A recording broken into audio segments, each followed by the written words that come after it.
Vice ganda may buwelta sa pasaring ng Eat Bulaga host. Inaabangan ngayon ng maraming mga netizen ang reaksyon ng It's Showtime host at unkabogable star na si Vice ganda sa mga paaring ng Eat Bulaga host na si Joey De Leon nitong nagdaang araw. Tila hindi naman apektado si Vice ganda sa mga banat ni na Joey De Leon kamakailan sa kanilang show kung saan sinabi nitong hindi aabot sa 15 years ang kanilang show.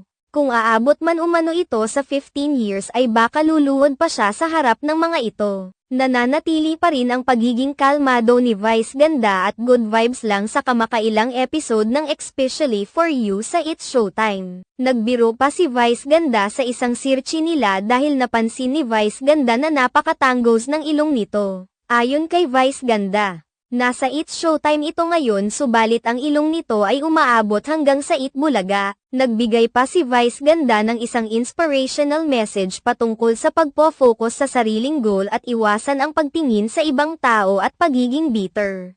Pahayag ni Vice ganda, mas magaan sa pakiramdam, sa puso, sa konsensya, focus ka lang sa kalagayan at diskarte mo. Huwag ikumpara ang katayuan mo sa katayuan ng iba. Nakakapangit ng mukha at ugali ang pagiging bitter. Bagamat wala namang sinabing pangalan si Vice ganda, tila alam na ng maraming mga netizens kung sino ang kanyang tinutukoy sa kanyang naging pahayag na walang iba kundi ang Eat Bulaga host na si Joey De Leon. Matatandaan na pinaghihinalaan ni Joey De Leon ang It's Showtime family na siyang nagpapakalat ng mga maling balaitan patungkol sa pagkakalugi ng Eat Bulaga at malapit na umano silang matigil sa pag-ere. May hamon pa si Joey De Leon, na umabot lamang sila ng 15 years ay baka luluhod pa umano si Joey sa harap ng mga ito.